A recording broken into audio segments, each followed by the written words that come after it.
What up, world, and welcome to another episode of Black Nerd Fridays. I'm your host, Neal, and I almost messed up and called it the wrong show.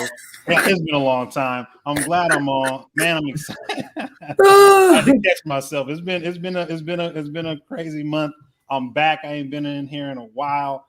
As far as leading it, it's my month. It's November. You know, it's going down. We got a special guest. Just saw that he hopped on. Man, Mr. Refinement, what's up with you, man? How you feeling, man? I'm chilling. I'm very, very excited to talk about this book, man. It's a lot that I want to ask, but we're going to keep it simple. But I'm excited to talk about it, to meet the brother, the creator and the writer of this book, and just get some thoughts and opinions on it, and also get into this beer we got too. So that's it, man. We got to talk about it. So without further ado, before we get him on, I just want to show, and I did hit him up and DM saying that I didn't finish the book, so I apologize. I got to make it happen. But I was reading, I was getting there though.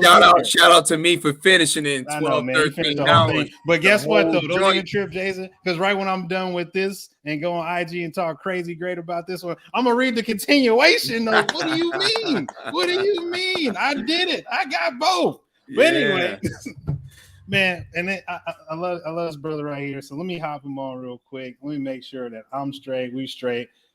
Black Nerd Friday community is my pleasure, our pleasure, to introduce you to the one and the only Mr. J. I don't know if you want me to say his whole name, so I'm just say Jason. He'll tell you if you want to get you the rest of it. Now let's get him on here right here. How you doing, brother? Oh, what's up? Oh man, how's you finished? Like snaps. Man, he did finish it, so I'm a little, I'm upset at myself. I thought October I had that lockdown. I was like, I'm about to read like 20 to 50 pages a day, and I'm good. And then I got my second job, and it didn't happen.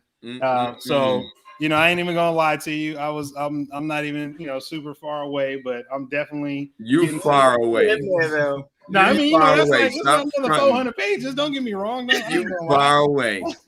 But now I want to tell you, and I know these are questions that we're gonna ask, so I'm not gonna get too crazy, and I'm definitely let you talk majority of the time. But the visual aspect of your writing, like I literally felt like this was animated, like this was an anime, and in my eyes as I'm reading this, it was so crazy to me, especially fight scenes. You took a lot of time to detail these characters. Especially Allister, which we will get in and talk about, but I really appreciate this, and I know I'm not finished with it all the way. But even when I saw both of the card covers, the artwork, and then even the artwork in the book, I'm just like, if you are a fan of any type of X-Men or Batman the animated series, or things that is in the 90s and growing up in the 90s as a kid that I enjoyed, that I wanted to stay home sick and be sick so I can watch it. Like, this is the type of thing that you get from Time of Salvation 205Z. I kept calling it 2052, so 205Z. And I'm just so excited to not only finish that, but also the continuation. But without further ado, we're going to hand it off to you, because I want to make sure that we give you all the time, give you your flowers now. But before we do that, we didn't tell you that we do love craft beer, if you didn't know. And so we got to talk about that. But so before we jump to Jason, we gotta pay these bills. Psych, because nobody's promoting us yet or sponsoring us yet. But go ahead, Mr. Refine, and talk to me about what you drinking before we get started with this wonderful conversation. Listen, after reading this book, which was a classic in my opinion, it was just excellent. I seen some reviews that you posted, brother, about some critiques on it. I had no critiques at all, nothing negative at all. I don't know who made up those critiques, but anyways, it was some dark, dirty stuff in there. You know what I mean? That, what was it? Oil Alley, I believe it was called. I needed to clean up a little bit. So I went with restorative balance, something to balance out after all that dirt and the metal and the grime and the sludge and stuff. I needed to clear up a little bit. So we went with this IPA. It's trying to see, it's from Equilibrium and Deciduous Brewing, actually, with a collab with Equilibrium. I believe it's 8%. Let me see, 8.5. So we're gonna get into that today. That's all I got right now. That's what I'm talking about. And for me, I'm gonna just make it quick, because like I said, it's all about Jason. It's all about Time of Salvation 205Z. If you haven't gotten it, you need to go get it. Stop playing with yourself. This is a wonderful sci-fi. Got a lot of Black characters, not just Black characters, there's some other characters too. We got some Asian people in there. We got some people I don't even know, they kind of racially ambiguous, at least on the artwork, but I still call them Black because, again, we all from the continent. But anyway, that's a whole nother story. So let me talk about my beer and let's stop playing. Shout out to Oak Park Brewing Company. This right here is with Spaceway Brewing Company. This is the Marzen style ale that they made for Blacktoberfest that was supposed to happen here in LA. That got canceled again because of the rain and just a lot of mess ups with that going on. So shout out to them. Can't wait for next year for it to come through. Shout out to Spaceway. Again, shout out to Oak Park. This thing is still got water all over it. Again, and shout out to my brothers from East Palo Alto, man. If you know about the Bay, it's East Palo Alto. It's Brewing with Brothers. This is their Black Belgian triple. This thing was crazy. A lot of people enjoyed this. And this was to Brew Your Story. Shout out to Mr. Theodore Mack, the first Black man to own a brewery in these United States. All right. And then again, Oak Park Brewing Company. They had to do the Imperial Red Ale. This is 9%? Yeah, 9% Red Ale. This thing is a beautiful thing. I like that. And then last but not least, before we move on to Jason, shout out to my other podcast, Beer Talk Now, with that good old-fashioned cocktail-inspired old-fashioned beer, strong ale, 13% ABV, beautiful. Hey, if you need it, hit me up because they all out of cans because people's buying them. So that's a beautiful thing. But without further ado, let's talk to the man of the hour, Jason. Let's start off with the first question, and I'm gonna put the camera all on you, so it's okay. The first question I have to ask you is what is the premise of Time of Salvation, just for people who are like on the fence about buying it or have no idea and they wanted me to regurgitate it, but I want you as the author to talk about it because I think it'll come from you such in a more eloquent way than I could put it. I had to perfect this. With 215 days left until the apocalypse, Allister Adams must master his potential to find the one thing that promises humanity salvation. That was beautiful. Look at it. I know he got right to the point. He said, "Bring the camera back." That's what I'm talking about. Wonderful. So see, now you know that is a beautiful just one-liner, by the way. And let's get into the question that I wanted to ask: what life experiences and inspiration contributed to creating this novel? Because it seems like you have a whole hell of a lot, and I'm gonna leave it to you. Like I said, it's all about you. Wait, okay, you gotta move the camera back because I can't see you guys. Oh, you can't see me? Okay. You want to keep it on us? Yeah, no problem. We're trying to have the audience focus on you, but I got you. While you doing that, I'm gonna pour up my beer. So go right ahead. The round table. I kind of want to. I know we shouldn't do spoilers, but I'm like now I'm really curious. We're gonna have to talk offline. You can because Mr. didn't finish it right here. Go ahead and spoil all you want to. It's all right. I'm gonna read it anyway. There's a lot of things I didn't notice until after I finished the book about like what I was writing. So I'll say that my relationship with my mother, I was a little bit more conscious of in how I wrote. Like that was like my teenage years with my mom. We didn't get along. There was all this tension, and I didn't really know why it was there. And so as you move through the novel, you kind of see when we're talking about like people using their potential, claiming their potential, that kind of thing. So there's that tension. But what I didn't realize was that when I was writing about how Allister's father comes in and out, actually signifying the closeness I felt with my dad, even though there was distance, like they weren't together. So I didn't realize that like when I was writing that, I was writing how it would feel when I would go to my father's house for the weekend, when we would talk about like we would watch X-Men together and we would watch Fantasia and he would read my writing and we would color and stuff like that. So those are like the creative things that we used to do together, but it was few and far between. So it kind of like found its way into the story as I was processing my, I guess, getting out all of my relationship trauma from my childhood. But I think besides that, just being out in the world, observing people working in marketing, having a lot of different types of friends from all different backgrounds, it was really taking stories from different people and their behavioral, things, and then my own things, and then that's how they showed up in the characters. And so I think one of the things I know is that like characters are something that I really strive to create powerfully, and all that comes from just like experiencing people all the time, like really being curious about people's lives, what they're passionate about, what they've experienced, what hurts them, what drives them, and so that all found its way into the story. So yeah. No, And then I'll also say that, by the way, I read a book when I was a kid called Jeremy Thatcher, Dragon Hatcher. And that book inspired me to write at 9 years old a sequel called Dragon Wars. And I remember seeing this on IG. This is beautiful. I love this. Yeah, it's like drawing, man, literally a child's book, but it was about like the dragon, the humans go and like enslave the dragon. And I love this. I drew Jeremy black, and Lisa's black, and so they go and they save the dragons, and when they touch the scales, they get these powers. And then it became this whole like 8-book universe that I wrote when I was a teenager. So coming back to it as an adult, it was like so different. And I was like, okay, we're gonna bring the dragons in later, but right now there's things I want to talk about that are happening in the world. And one of the things was like, where's the black male hero? Like I just like where's that story, kind of like Static, kind of like Miles Morales, but original, you know what I mean? So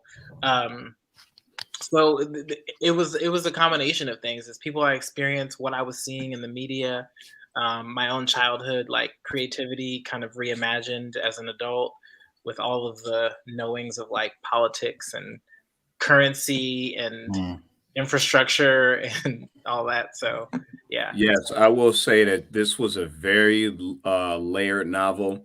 I noticed a lot in there, but one thing I really want to give you kudos for, and definitely show my love and give you flowers, is the fact that you had Black, Indigenous, and people of color representation pretty much thoroughly throughout the entire book. And when we look at what I looked at, this book is like a futuristic book.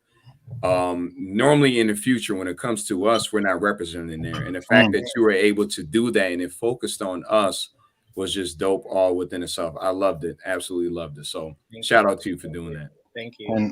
Yeah, I really wanted, it was important to see the layers, right? Like Lisa is Afro-Latina, right? And you start to see what she's struggling with in terms of her identity. You've got Florence, and that's the other thing. Like for me, it's like Black people are everywhere. Yes. So to have like Afro-Italian, Afro-Latin, like there was all these different things, and I was like, is this okay? I was like, yeah. The problem is that I want to see what it means to be Black in all these spaces, and there are different levels, right? Because Florence is pretty high society. Lisa's very like powerful in her, in the Andromeda Project, and then Allister is basically like right off the street, like but earnest about like I want to do something good. So yeah, it was interesting, and then the other characters. There are other characters. Celine, XBA is Afro-Latin as well. Shahar, right. All those different people. Dolores in there. Shout out to the mama. Yeah, Dolores. My mom, that was the one thing when my mom read the book, she was like, she cried. She was like, wow, like it was definitely a tribute to her for sure, which you'll find out later when you finish. I got that from her name. I'm not finished, but I keep saying I'm not finished, but it's all right to do spoiler alerts. So I'm gonna read the book anyway and the continuation as well. But I definitely got, especially with Dolores' character, but I'll make sure we stay on topic with the questions. With Dolores' character, that emotion that she had with the absence of Allister and the part of the book, I just was like, it brought so many emotions to me because it wasn't just a mother and her child. It was also like protecting them from the world. And I think I took it more so as like being a Black boy and how my mom was never wanting me to she always wanted just me to be she wanted me to be assertive, but she also was like didn't want like police or anybody else, like the streets, to just take my life. So it was very like being mindful of certain things. And I just saw that in Dolores, especially on the part that I read recently. And I was just like, it did get me emotional because I felt her pain and understood it. And then especially just being a teenager and also an adult now, having a child, is things that you worry about as well. So I didn't know if any of that tied in to that creation of that character, since she was pretty much a symbolism of your mom to a point. But I definitely appreciate that part that I read. So thank you for that. Yeah, she's all Black mothers. I mean, yeah. That comes straight home. Yes. It's not a game. Yeah. You know? Yeah. And what happens when you don't listen, you know? And she's like, I've been looking for, I'm looking for my son for 2 days. That's like, yeah. And what do? You go to the friends, and that was one of my favorite parts. And I actually had to change that in the last rewrite. Really? Because she pretended not to know when she said that boy up the street. And then when she talks to him, she's like, I know who you are. Yep. I know your name. I know where you live. I know your house number. I know your whole family. And what problems they have. I know everything. Don't you worry. But that's what she was known for. She was known for knowing everything around her. And that's what Captain Jared Brandt mentioned. He said, you pay attention to everything. You know everything. That's your specialty. So she didn't miss a beat when it came. What was his name? Quiggles, I believe. Yeah, Quigglesworth. Quigglesworth. Hey, and that scene too, man. I'm telling you, so many. That scene, like, just since we're talking about Dolores, like for her, like to hold back her emotions and be talking to this boy and then be upset, but then see him cry and still be angry, still be frustrated because like all these years, these decades, 12, whatever years, I'm hiding you, trying to keep you safe away from all these crazy people who just want power and whatever, and you're just a child, and I want to protect you as my child. And then this boy is just dropping tears, and especially when he came back in that conversation where he was like, "I'm still his best friend." And I was like, "Oh man, I had to put the book down. I had to stop." I was just like, "Nah." It's like, "Nah, man. That's a feeling, man. That's a friend. That's like double layers of like arguing with your best friend, arguing with your mom, trying to figure out about what it is your father did, trying to hide this power that was granted to you, and like everybody wants you to suppress it, and then you just like, but why? Because that's a part of who I am, and that's just a whole nother thing that just ties into what the Black experience, and not even just the United States, around the world. So we can continue and go on and on and on. But I'm gonna get these questions to you because I want to make sure that I hit them, but we can always come back because there's no rush whatsoever. But since we're talking about certain things about society and what's happening, I wasn't going to wait for this question, but I think I'm going to have to go into it. Where did I put it? Yep, there we go. I got to do this. I put in like why is classism, lack of empathy, and self-preservation over all of humanity so prevalent, even in a disaster situation in your novel. And I just think that kind of tied into what you were talking about society and looking at society and putting that into your book. So could you talk a little bit about that? Because a lot of sci-fi books still, even Star Trek, which I'm a big Trekkie fan, Star Trek still underline had to deal with that, even though they were more of a militaristic society with space travel. So this, to me, seeing sci-fi and still dealing with this whole thing of seeing each other as human beings and having empathy and the lack of, is so interesting to me.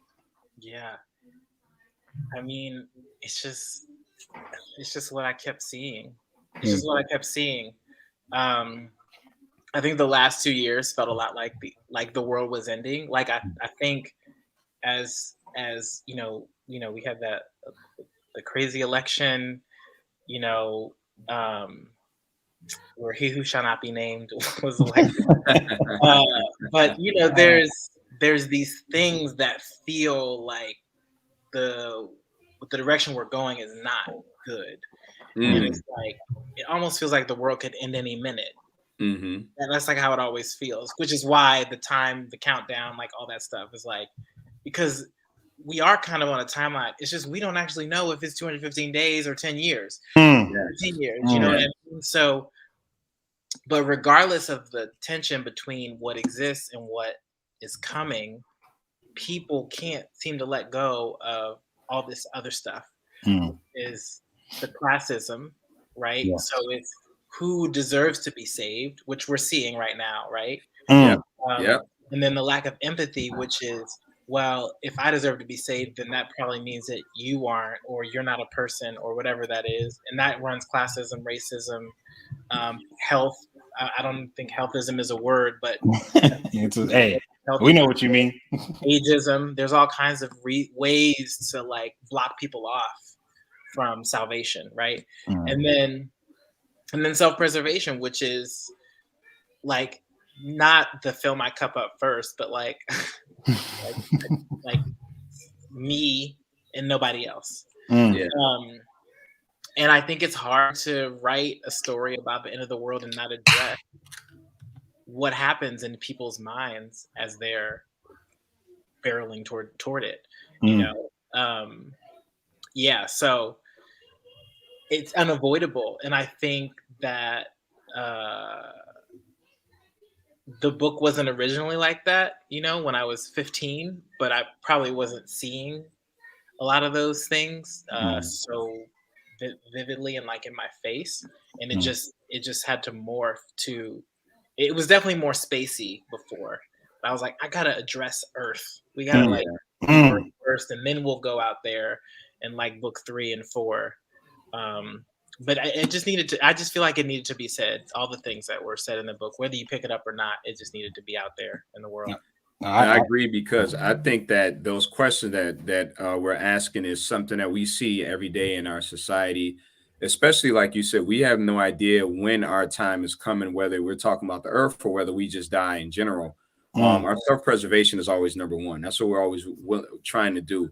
Now, when it comes to the lack of empathy and classism, that's going to continue forever, pretty much, until we're wiped off the face of this earth, because you always have the haves and the have-nots, and the people who are in the power structure, that 1% that controls and, you know, makes decisions behind the scene. They don't care about little me and little you.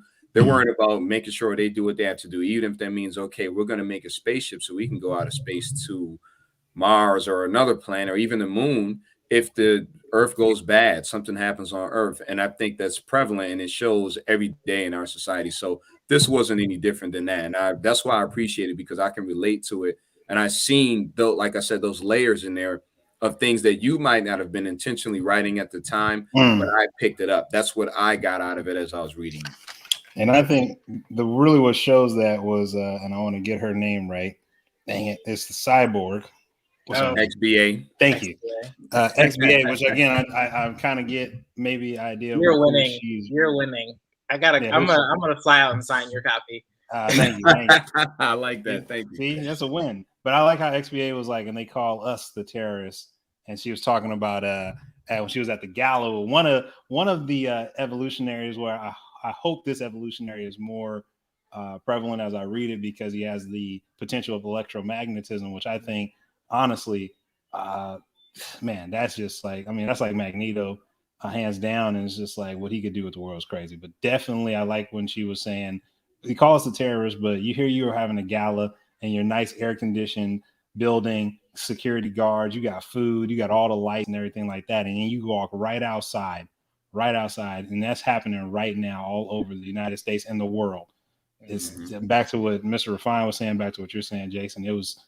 It's just crazy, man. And like you said, you were writing it at the time, and now it's just so prevalent to today. And I just thought that was something that was like, man, we got to talk about that, because it was not even underlined. It was just in your face, like the whole sync thing. And I'm like, man, we talking like you writing this, and like everybody probably, when you wrote this, you probably was like, man, this is just so futuristic. And reality is, we're talking about that right now. We're talking about virtual reality for real, where we literally are going to talk about like being our avatars, and just so we can wear name brands and these cars and virtual bucks and all that. And we're all being tracked with our phone anyway, but that is just crazy. So that just jumps me into it. Actually, you already answered one of the questions that I'll go ahead. I want to say one thing about the thing about classism, and you said lack of empathy continuing. And I was talking to my friend about this the other day.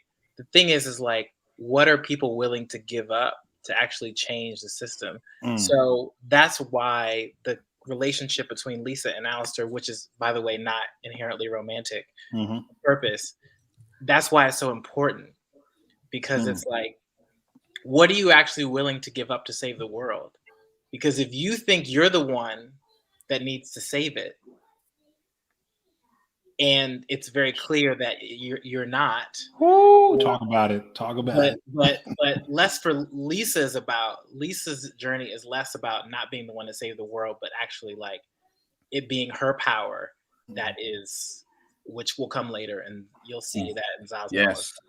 But when you look at like Jared Brandt, for example, I'm not going to go into that, but look, I had to do a twist. You did 2 twists on me that I didn't expect. Yeah, 2 major ones. We're talking real talk. I should just get off the video Jared Brandt, and I didn't expect. You had to like cover your ears. No, talk about it. I'm gonna read it anyway, man. This is my fault. I picked this book. I should have had it done. So go ahead. And the continuation. I really needed to address the white savior complex. Please. I just had to. It needed to be done, and so I thought it was really important to be fair, like, you know, I feel like the characters like communicate with me, but I was like, I got to address this trope in this way because it's very specific. Like, oh, kid off the street, you know, like he's got this power, he's gonna be the one, and then stuff starts to go sideways. You trust somebody, right? I mean, there's all kinds of stuff like wrapped and layered in that. It's like you trust somebody, maybe they're the reason that it doesn't work out. They make a mistake and then it falls on you. And he's like, what do I do now? So that to me was like, I was like, damn, I'm gonna get a lot of hate for this. But if even people are noticing what I was like, I just got to do it. It's happening. So I've seen it. Yeah, I knew. Okay.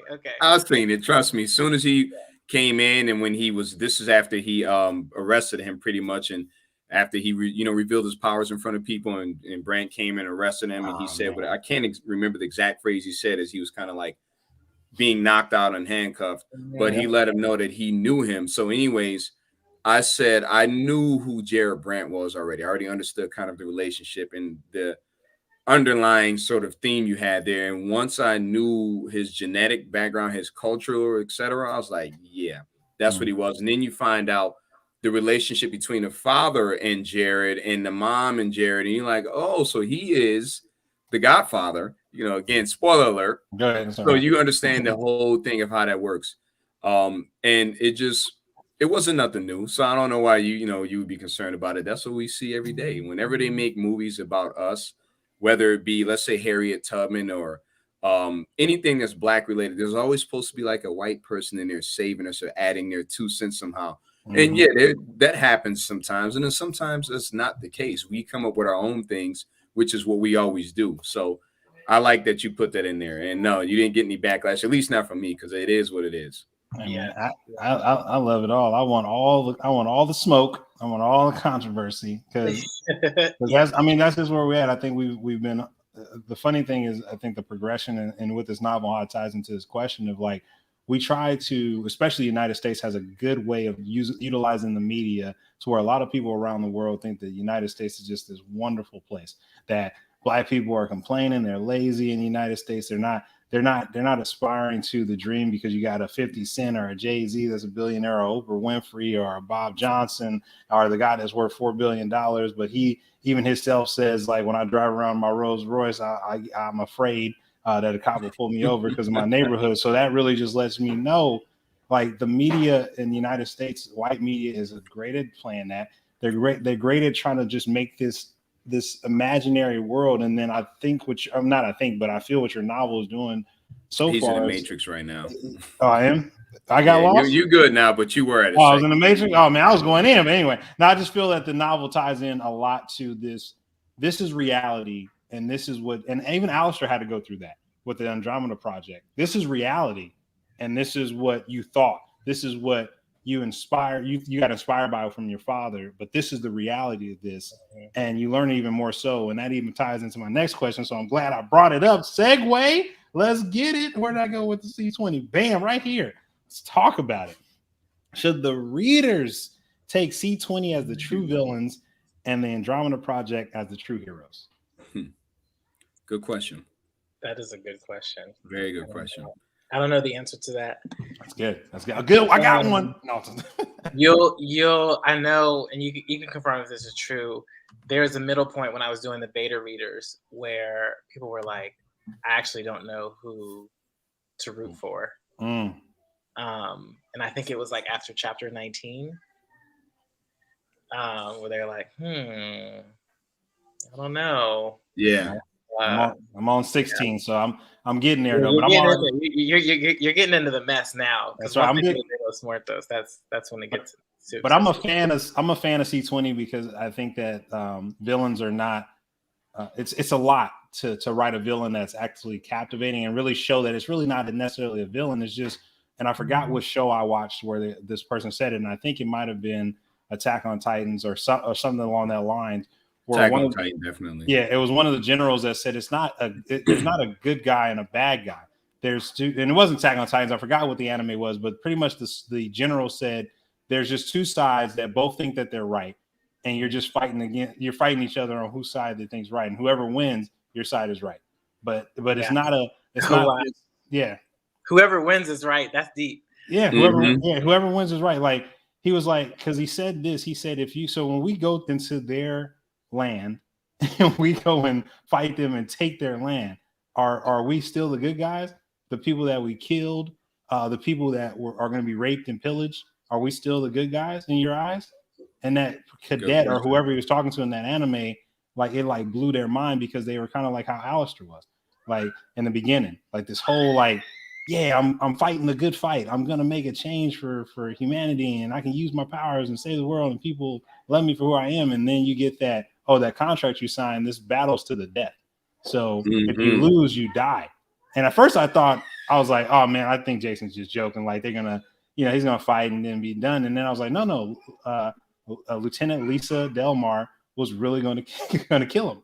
like that was like she really was going to kill him, and that to me was like, damn. And then he's sitting in the room with all these people, and these are adults. This boy is 16 years old, and again, a boy, 16-year-old boy, and 19. Oh, I thought he was 16. Excuse me. So my bad. But he's young. He's still a boy. I know 18 in the United States and certain states they say you're an adult, but it was just that interaction, which I thought was just so great. And then I'm getting introduced to C20 and certain characters in C20, and I'm just like, but I want their backstory, and especially with XBA or ABX, I forgot her name already. But you'll find her backstory. Bella something, like the old Bella is now new. So that was, to me, I was like, oh, hearing her story, dealing with the character, with the EV that has the electromagnetic potential. And that whole backdrop, and that was very short, but it was like so poignant because, again, in the rain, just sitting there in the rain. But it was just a great thing. But I'm glad that I stumped you on that question. Yeah. I'm making it. I told you, Jason, we coming this with this fire. We still gonna give you the flowers. Though. Still gonna give you flowers. Jumping off into that, I think I want to. No, that's the last question. What about this one? The one about Allister and his book. I knew you. That's why I was going to go to that one. Thank you, sir. That's what I want to know. Yes, and yes, that was a good question. I'm jumping into that. What was your motivation for creation of Allister and his growth as an EV? I think that is definitely a good question. Whoa, this is a deep one. We hitting you, man. We hitting you with these deep philosophical questions. No, it's good. Yeah, Allister. Yeah. Allister has always been me, but I didn't know it until 2050Z. So you'll notice Allister's not as well written in Zosma because I was out of touch with myself. And during the pandemic, when I really had to be with myself completely, right? There was no consulting work. There was literally nothing else, but pretty much this story was the only thing that kept me going. I just kept tunneling deeper and deeper and deeper and deeper. And out of it, Allister's fullness as a character was born. But I was also becoming more of myself as well. So, for any creative watching, I wanted a deeper relationship with myself. I wanted to be a better writer, and in order to be a better writer, I needed a deeper relationship with myself, and that just happened to come out in the character Allister. And I thought about how afraid I was to use my power. I didn't write for 10, 15. I mean, like, I've been writing since I was a kid, but I just started publishing books in 2016. So having spent 20 something years hiding my power, writing in secret, doing other things, kind of going through the motions, and then to finally like go after what I thought I wanted, which was to use my potential, and then not know at all what was going to come from that, and have all the ups and downs and lefts and rights and conflict and adversity that comes with that. That's kind of the story. And it shows up in a lot of the different characters, but Allister most of all is kind of like earnest, honest, like, I love writing books, so let's like go write books. I love using my potential. Let's go use my potential. And it's like, oh, but you can hurt people. You can get hurt. You can fail. That scene, which I don't want to mess this up, but that one scene, it's like, what happens when you give up? When you don't have a choice but to give up. What do you do with that? And then when people don't see you for who you are, or they see you for what's in front of them, but not what's possible for you, and how that can be restricting. And then just the general being underestimated, or being told that you can be this great thing, but only for this specific organization or this specific purpose. There's not a lot of freedom and flexibility in like us being fully activated in our potential. So I think when I looked at all the Black men that I know that have always liked writing or liked creating, but were either afraid to or thought they weren't good enough to do it, and so they spent years and years doing all this other stuff, and then finally started to reclaim their own creativity in their adult years, and then walking around. I think one of the biggest things was like, I always felt like I was walking around a villain. Like from the jump, I feel like I spent my whole life trying to prove people that I was a hero. Okay. Like a villain is what I wake up as every day, and I spend every moment of that day proving that I'm not a villain. So that means one slip up, one mistake, I'm right back to villain status, and I've got to do all this work to get back to hero. Man. And I was like, but isn't that the lens that we walk around with? Man. It is. You're wearing a fucking mask every day. Yeah, bro. Hey, when you said that, I wanted to do this right here. I just wanted to do that because literally, the moment you are born, you are a villain. You are going to turn to this brutal black buck who's going to come rape white women and terrorize and take our land. And you do anything outside of your creativity. Even Mr. Refine and myself, when we talk about being Black men that watched anime before anime was a thing that you can watch. When hood dudes only respected you if you watched Dragon Ball Z, but anything out of that, you were weird, you were a freak, you were nasty, you were just all that, and like you had to. Pretty much what I'm getting from you, and again, I don't want to speak for you, Jason, so definitely chime in, cut me off any moment. Is that like the mask that you're talking about? It's like you're wearing so many different masks, and just maybe a 10 or 20 mile radius that it can be exhausting.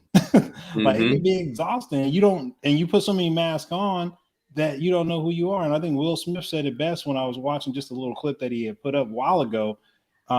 Where it's like you look at a mirror, and the mirror you're looking at is the eyes of someone else, and their mirror is already distorted and broken. So you try to look at yourself and fit yourself to how you to fit this perfect image of their mirror, but their mirror is already warped and distorted. And then you lose yourself so much in that mirror that when you look in your mirror, and your mirror could be perfectly saying the way you are and what you're doing and how creative you are, and everything is perfect. It's perfect for you and who you are. And this is what the talent that the universe gave you. You can't even see that because you've been looking at so many distorted mirrors that you distort your own mirror. And when he put that down, I was just like, man. So when you said that right there, Jason, it gave me again back to the chills, man, because we experience it as Black men. emotion, not emotion. And that's actually want to kind of tie into the question that I skipped, but I want to jump into that because it segues perfectly into that about the relationship with your father and the relationship with Allister and Patrick. And I didn't want to talk about it too much because you already answered it, but I really want to go a little bit more in depth of your relationship, if you're willing, by all means, to talk about that, because I do myself as well with my own father. I mean, and just our relationship and how it took me, again, 36 years old, how to look at him with the empathy of what he did not know and what he didn't have, and that separation of us. And I get that from Allister. It actually brought me a lot of joy to read that Allister, like, no matter that the separation of his father and what happened to his father, that his inspiration and his love for his dad was even compounded on more. It gave him more of a stronger base to be like, this man was everything I thought he was and more. So I definitely would like to understand how that relationship between you and your father tied in between Allister and Patrick. Yeah, of course. I think it was interesting because it's a little bit layered in that he's idolizing his father and demonizing his mother. And I think that happens sometimes too. It's like, well, my father says use my potentials. That's literally what he says before he goes in the house, and then his mom's like, don't do that. Don't do that. So it's the same dynamic, which is interesting because I would go to my dad's house, he'd let me do stuff. I go to my mom's house and she'd be like, no. The same dynamic of like that like advice or like support from a distance, and then I walk in and then it's like, that doesn't fly here. But again, I didn't really know what I was doing, but I know that like my father always made me feel very loved. He said, I love you. And I think that it was important to see that Allister has a father that loved him, that knew what knew it was possible for him. He knew he was powerful when he was 7. He knew that. And he was a little bit afraid to admit it, but at the, before the thing happened, he did. He said, you can make the blue fire come, or I can make blue fire come, and I think you can too. Which I think is like, when you tell somebody that, you saw the power that it invoked in him, that he could bring those words to, man, and like actually do the thing that he didn't see his father do, but imagine that his father had done. And so I think it was just like really important. I was trying to reimagine certain portrayals of different character types, but Black father, very important. The Black mother, that whole struggle, like actually seeing it from behind the scenes, not just from Allister's perspective and her whole journey, and then Allister's relationship with his parents, like actually coming to the place where you can honor your legacy. So I just I don't know really. I mean, it was kind of automatic. Like it was just flowing out, and I'm assuming I'm receiving a lot of information and then processing things that I think and feel.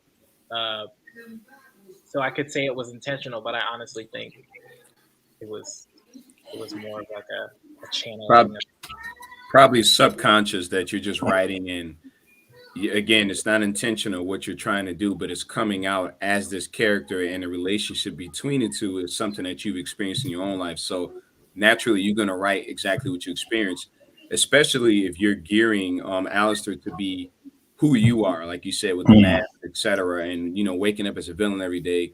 All that stuff comes into play. So I think subconsciously you did that, and it was evident and showed in, and that's kind of the vibe that I got out of here when I read it. And I'll be honest with you, I was a little annoyed at one part because I expected something with Lisa and Allister. I was waiting for that to happen. I'm like, let's get to it, because you know what I mean? It was kind of building up. I'm like, why all the way here? And it starts to show, and she starts to, develop on some other things. But I was annoyed because I knew it was there. I knew it was there from the beginning. Well, I'll tell you about that really quickly. There is, and this is something I read about more so than it was conscious, but there's not a lot of places where characters get to individually exist, and we always hinge everybody based on attraction. And so that was more about honoring Lisa as a character Okay. than it was about anything else, because she can not only exist to be the object of Allister's affection, right? So that was her being able to be the one to do the thing, and then let her be the empowered. You know what I mean? So, I get it. I get it. That was something I got from editing from the editing rounds. Yes. Of like not being fair to women about their attraction, and so it was that. I'm glad that you noticed that, and I'm glad that it annoyed you, because I really wanted her to have agency. Yes. And that's what it was. I wanted her to kind of speak on it, because I felt that Allister understood and he knew it was there. But at the same time, I felt like Lisa had it as well. And for her to be this, based upon the upbringing she had from her father as a general, she was just one way. She was like, she had to have her hair a certain way. She had to make sure that cape was on. We understand what that was for later on. But I felt like she knew it, and this would be the one thing that would at least give you the love or attention and the respect as a human, forget evolutionary, that you deserve. And I was mad that it took so long for that process to happen, because I've seen it happen, and I knew it. I just knew it. Once they described her, they described him, and kind of like that first interaction, I'm like, yeah, this is gonna happen later on. So I was mad that it took so long, because I feel like she would have avoided a lot of other turmoil prior, but it happened at the right time based upon where they were at, etc. So I couldn't be mad about that. How often are people unwilling to let down their walls completely? Not a lot. Not a lot. So that it's just like, I was just like, I mean, yeah, we know that vulnerability is access to power. Yeah. And when you won't fully surrender to it, there's consequences. I thought it was going to happen when they were in the room, when he was in the cell with her. I thought it was going to happen then, but it didn't. And that's when they came in. You know, right when C20 came in, I was like, oh, it's about to happen. And then C20 comes, and then that's it. Because Lisa was playing. Lisa was playing. That's she why. was. She was playing. That's why. Yeah. That's funny though. Yeah. No, but I definitely like the fact of all the strong, not just strong. Let me not use the word strong, but all the women characters who were treated as humans. Excuse me for my mic messing up, but treated as humans and individuals who have their own trauma, they have their own a need to understand themselves, and I really enjoyed that. I mean, even with Dr. Belladonna, and like just her power to the astral plane. Like, man, I'm telling you, it reminded me of like the episode of X-Men where Charles Xavier. I thought you were going to say Storm. Go ahead. I'm sorry. No, yeah, I am. I'm going to talk about Charles Xavier, and then what was that? The night. What's that? Shadow King.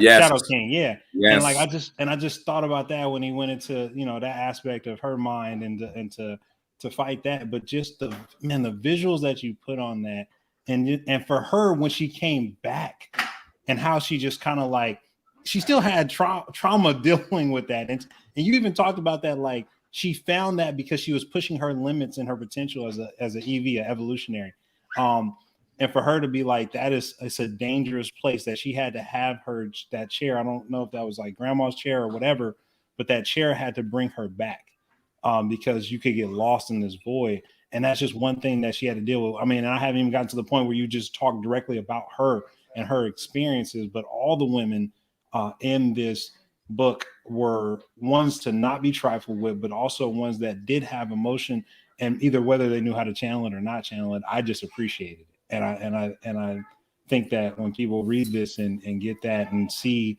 just the visuals, which again ties in and segues, this is a beautiful thing, man. This conversation is beautiful. It segues into my question of just your attention. Like, what made you have this attention to visual detail the way you did? I mean, when you read this book, Black Nerd Friday audience, when you read it, you will understand what I'm talking about when I say the visuals draw you into the story. Like the fight scene between Allister and Lieutenant Delmar. Like, I mean, again, with the doctor and Allister in the astral plane, like you really painted a picture. What made you be so focused on those attentions to detail? It's probably a bit of a crutch, but to use so many words to describe things. But I got a lot of help. I got a lot of help about how to, especially in the fight scenes, like how to leave the appropriate amount of things out. Like I try not to describe the scene blow for blow, but you kind of knew what was happening, like how they were moving, like what was, what they were feeling inside. And I don't think I know how to write another way in terms of like world building. I'm used to like, painting pictures, I think is like what I see it and I write it, because that's pretty much the only outlet I have. So if I'm visualizing, like you might see me space off sometimes. If I'm visualizing, like I see the whole scene, and then I'm gonna try to like weave it together as well as I can before we go into like whatever happens. But the character, I just felt like, this world has been in my head for over 25 years.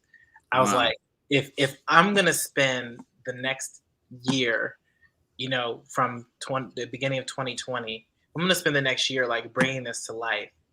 I gotta really honor like all the stuff, the characters, the world, the depth.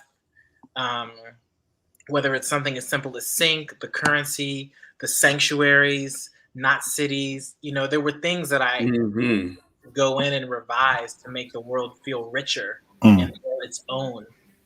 To the game they play at the beginning. Yes. Shout out to the Yoruba sanctuary. Right. So and like I'm already writing the next book, so a lot of this stuff is going to come into play. That's the point of them being introduced, is that then we go to these places and we start to see what it looks like for a sanctuary to break down. It like we actually see a disaster, destroy a sanctuary. We actually see what it means when certain sanctuaries have it together better than others. So I didn't know what else to do, if that's a good answer. Like, I didn't know what else to do. It was just to like really, really go so deep into this world and into myself that whatever was going to come out of it was going to be something that people could actually experience as well. Man, every answer you say is a good answer, man. It's your creation. But again, these are things why I say with the visuals and just the attention to detail. And literally, Mr. Refine and myself were really having a conversation about, not only could this be an anime, it could be a movie. I think more so in an anime, just because the way the visuals are set up, like to draw them, I think for an anime style would be it'd be easier. For a movie, yeah, you can use a green screen, but I think still it would really miss what it is that you wrote, what it is that the team just refined with you. And no pun intended to Mr. Refine, but it just was. I can't, like I said, I can't wait to finish it. Can't wait to read the second book. Can't wait to read the third and fourth book, because I think it's just you have something, like you said, 20 years, like. And I think that's one thing that we do not understand, and what I'm learning, not only just being a father, but also being able to sit down and stop listening to what everybody tells you should be at, and what is it that you're going to create. Because a good friend of mine, anonymityfields.com is his company and his website. He told me, he was like, at the end of the day, money, whatever the case may be, yeah, you can pass that on to the people who are alive when you're dead. But what is it that you created? What is it that you created that you, when you go, you can say, I did that. And that's something, to me, what you're doing right now, that is just, it didn't take you 20 years. It was just a journey for you to get better at your craft. And so it was right on time, because everything, and I hate this saying, but it's true, everything happens for a reason. And it has happened again when it came out. And I was just like, man, I told you, when I saw the cover, I was biased. I'm not even gonna lie. I saw the cover, I was like, oh yeah, this is about to be good. It's about to be good. And like I said, 188 pages in, and I'm like, I'm up here taking notes. I'm like, man, wait a minute, what did I miss? Especially that astral plane. I was taking a whole bunch of notes. I'm just like, maybe make sure in my mind, so when I get to page 550 and that page 135 ties into that 550, I'll make sure I can keep them parallels and intersections going in. So go ahead. I got a question I want to ask you that I didn't put in on here. Let me take this off real quick. So new question. What do you read outside of this? Like, I'm asking this because I'm trying to be you know, I was what I'm looking for. I'm trying to be anonymous about who the person is, but the person that's coming from somewhere else, he is, to me, I feel like he's inspired by some things that we read or hear about in real life. And I've read some conspiracy stuff about it. Have you read anything that gave you that idea to come up with this character? And the fact that this character was a black character, even though it was from outer space, it was a black character. Have you ever read anything pertaining to that gave you that inspiration to write about him? Because when I read about those sort of things, it's always negativity. So to hear you use that and use it in pretty much kind of a positive light was weird to me, but good at the same time. But have you ever read anything like that inspired you to create that character? Because I don't want to say his name and let D miss out on who it was. Yeah, we won't talk about it, but I know who you're talking about. Thank you. That character is very old. I that character when I was 15. I don't think that they were always the same idea, but they always had an influence on like humanity. Okay.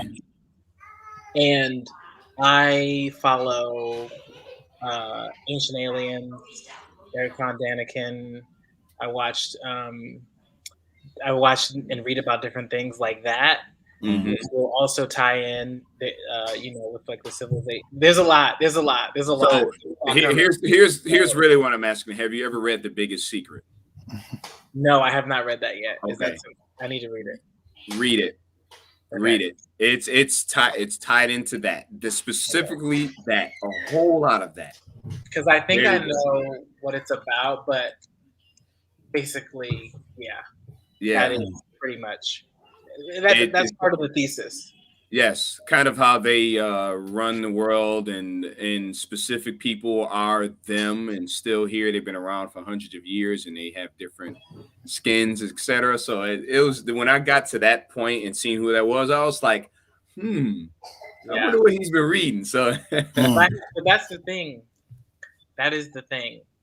I started writing that. Let's see. So it was about 2016 when I started to think of like the deeper parts of the story in these specific arcs.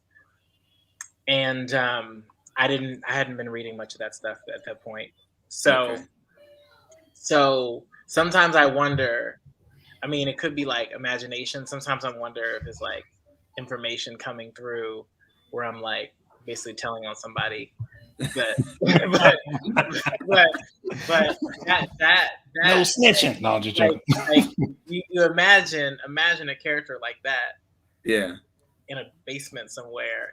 A ton of stuff that you and I would never know. Like we would never know. Yes.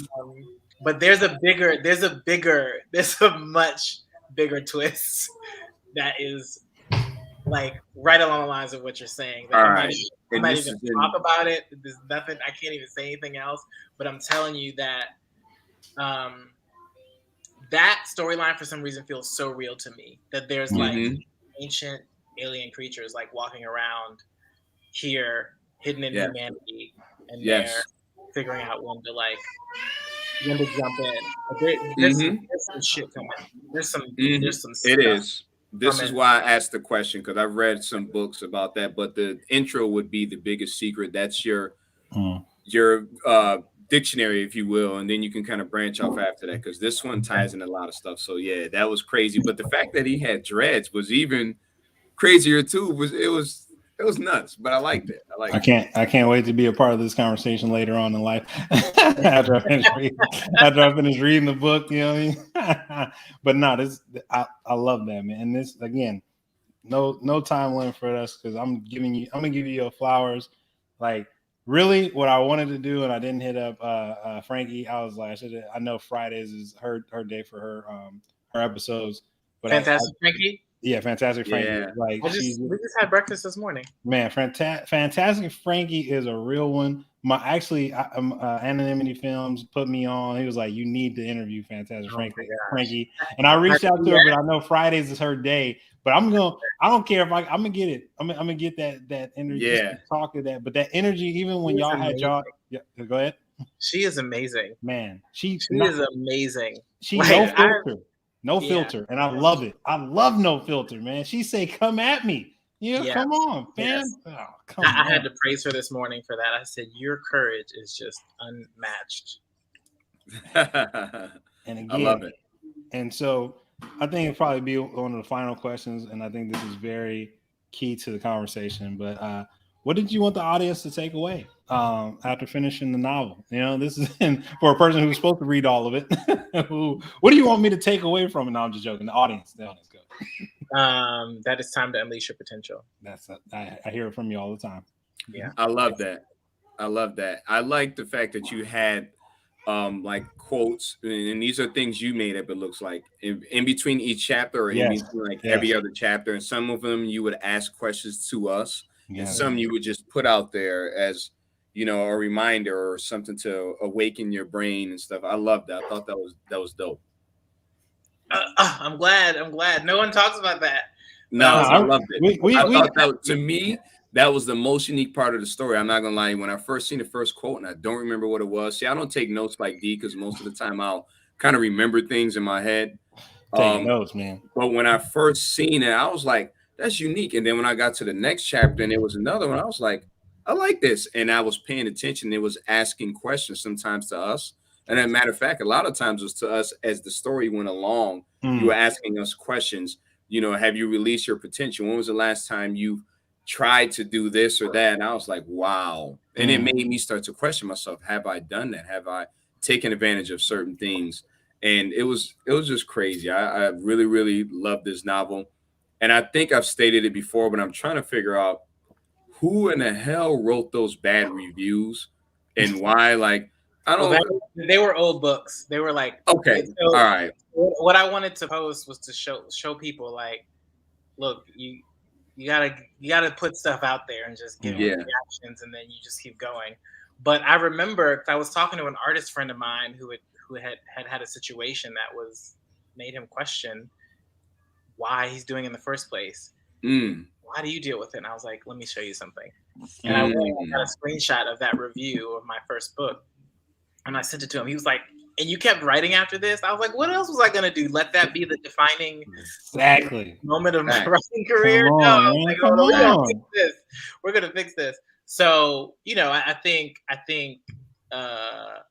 mean, I welcome criticism. Like I want to hear all this stuff, but it's only going to make me sure. 'Cause I'm not stopping until I'm dead. So these books are going to keep coming. And you're not even stopping when you dead, because when you dead, like J. Cole said, man, look at all, you got to look at my catalog. Yeah. Look at my resume. Look at my repertoire. I mean, I'm going to tell you something. Go ahead. This novel makes me think as if I'm listening to a Tupac record, and I'm be honest, because it's timeless. You can read this probably 30 years from now and it'll still be relevant. You can read it 20 years ago and it'll be relevant to at that time, because these are things that are happening every day. Even if it's not in that exact way, it's relevant. You can relate to it. And that's why I love this so much. That's what I got out of it, that you can relate these things that are supposedly the future that are happening to us right now. So I thought that was dope. So I'm asking, what plans do you have in the future? Like he said, anime. I'm thinking you should have a movie, something going on for this, because it is a really, really interesting story. And you'd be doing yourself a disservice. Like, first off, I love reading. I rather read than watch TV because it makes me visualize everything I want to see in my head. But now after I visualize and I've seen these characters, I'd like to see a movie. Is that something that you possibly have in the future? I mean, I personally like TV more because I think you can draw the story out and like develop characters. Yes. But I wouldn't let a TV show outlast me like Game of Thrones. Like I would be like, you have to wait till these books are done before you keep going. That's But I think if it was done like Dune, and we could talk about Dune another time, but I liked the way they did Dune. I thought that it was very thoughtful. Yes. And when you let people sit with the scenery, sit with the you're just like, I was just like, wow, what is this? This is so crazy. But so I think as long as it balances between Dune and like Avengers, maybe it would be a really cool film. but I think it would be a great TV show too, and would give it time to develop traction. Because films, you know, they do it one time, and if it doesn't work out, they're not going to make the rest of them. Not at all. And so that's what, yeah. A little bit trickier. I personally love animation. I enjoyed Castlevania. I thought that would be a great animation. Come on, man. I love you, Jason. I love you. So cool to do it Castlevania animation style for this. Yes. So that's something for sure. I think that'll happen anyway eventually, regardless of what else gets developed. Like even if I have to pay for it myself, I'm gonna do it. No, you got to do like a Kickstarter or something, because trust me, after reading this, you'd have a lot of people willing to fund that and add some dollars to it, because it was extremely interesting. I read it in 13 hours. I read like 4 or 5 hours one day, and I read 8 or 9 the next day. And I'm glad I did, because I was intrigued and engrossed in it the whole time. Like I haven't read a book this thick in years, and I used to read these in a day. I haven't done that in years. So thank you. Thank you. I get really surprised people say they read it, and I was like, wait, he started on Wednesday. What? Yeah, he put in that work. I was still taking notes. I'm a slow reader, man. But I just want to let you know, like I said, and I told you I'll give you flowers, and you didn't cry, so that's good. But you had a vision in you that I think a lot of us we are straight away from. And I think for me, and I'm just only speaking for myself, people like Frankie, people like TJ Sterling, people like the creator of Black Sands, people that do beer podcasts, all the people who have come before me and been doing this way longer than I've been doing it. Like, it's an inspiration to me, and it tells me to keep going, because I've been taught by my mother that you got to get it in the mud. And that's just what it is. And like, whatever it comes out to be, it comes out to be that. And as long as you can look at yourself and say, I did what I said I was going to do, then to hell with what everybody else think. And for you to come out with this, for you to be so excited about it, for you to put all the visuals that you put on, not only probably Instagram, TikTok, whatever social media that you use. I'm thank you is really what I'm just trying to get across. Thank you for doing this. Thank you for having me literally stay up after my 3 a.m. job and be like, I'm about to read another hour of this, and be falling asleep, waking back up and reading like 5 more pages. Like, because I really want us, not just as Black people, just as us as people who see each other as human beings, as one and the same, to understand that you can do things. You can do, it may not be what you thought it would be at the time you thought it should be at, but when it comes, it makes more of an impact. And for Mr. Refine to say what he said about this book, like, I mean, I just agree with it. I mean, he said it, and I was like, damn, okay. Like, just that's what it is, though. You have to have timeless pieces of art and creativity last longer than what we chew up and spit out in a week, in a month, in a year. And I think that as you continue this, like, don't let anybody, and I know you probably know this, but don't let anybody push you or pressure you, the team or whoever it is, to make you go any different direction. Continue to flush out the story the way you want to, because you have people that enjoy it. And again, all you need is a certain amount of audience that's comfortable for you to continue to buy your stuff. But we will, at Black Nerd Fridays, support you 100%, whether you want to make a movie, whether you want to do an anime, whatever little dollars that we scramble together and continue to support you with, we will do that. Because we have to support one another. But also, when someone puts out a great piece of work, a great piece of art, you just got to get it. And that's just what it is. And I'm going to end it with that. Anything else you want to say while I show not 1, but 2? You know what I mean? Let me make sure I get the bottom part, because this, got to finish both of these. Like, it's a beautiful thing, man. Thank you. I keep saying it. Thank you. Thank you guys so much. I mean, it's just awesome to see you all here. Getting to nerd out about all your favorite things and getting to interview all this great. I mean, the community is amazing. Like, definitely. TJ, incredible. TJ. Lonzo from Concrete. Manuel is amazing. I met them at New York Comic Con for the first time. Manuel and his wife, Giselle. Cerise Murphy. I mean, everyone's just so wonderful. Like, and it's great because we're all nurturing each other in this kind of, this ecosystem. And a lot of us are, again, reclaiming our creativity. So just want to, you building a platform like this to celebrate people like myself and all of us that's part of the work too, so we really appreciate, I know I personally really appreciate all the love you show on social and having this platform, for us to come on and share our stories and talk about our inspiration, and then inspire others to do it, because it's not enough for me to be creating. We've all get to do it, so yeah, I just appreciate you. So thank you so much. Unlock your potential. As the author of Time and Salvation 205Z, not 2052, 205Z said. I'm going to tell you a secret about that. Go ahead, 2050Z, Time and Salvation. Okay, so the original name of the story was 2052 ends with Z. You're not going to know why that's the case until you read Zazma. I'm going to read it. Maybe the new version of Zazma will be more clear. But 2052 ends with Z. Yes.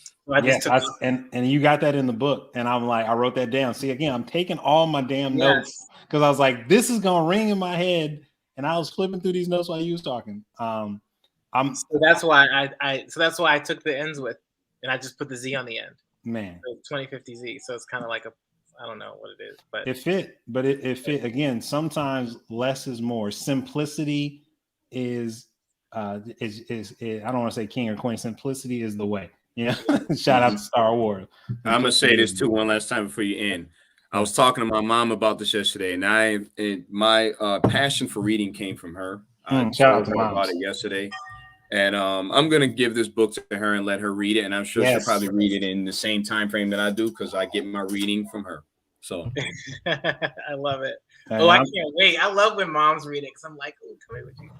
I love all the fantasy, the anime. I love all the sci-fi stuff from her. And when I'm done with this, I'm gonna send it to Mr. Refine because I didn't know it was only 1,500. I didn't know it was only 1,500 copies. I went on the I forgot what it was, Kickstarter or whatever. Yeah, and I was like, because there's only when you told me when you was like, oh yeah, you can still get it here, man, I'm going to get it. But before I keep going for another 20 minutes on live, Black Nerd Fridays, thank you very much for joining us. Make sure that you go get these books, excuse me, because you can't get this one because I got it. Too bad. I may lend it to you, but you got to go get this 2050Z, Time of Salvation, The Lost Children of Andromeda. I mean, like this, the author Jason is with us right now. Make sure you go get this. Make sure you read it. Talk to us about it. Critique. I love criticism. I love for you to say what we did right, what we didn't do, what we missed, what it should have been, because again, that just makes us better, and it just makes us stronger. Because again, it's not perfect, and no matter what you do, nothing will ever be perfect. It'll just be perfect for you. So it's D. Neal, it's Mr. Refine, it's Jason from the author, the creator of Time and Salvation 205Z, and we will catch you on the next episode of Black Nerd Fridays. Cheers. Cheers. Make sure I sign out because even when I sign out, they're still going. So make sure you go get this book. I ain't even playing. I'm hitting the end button.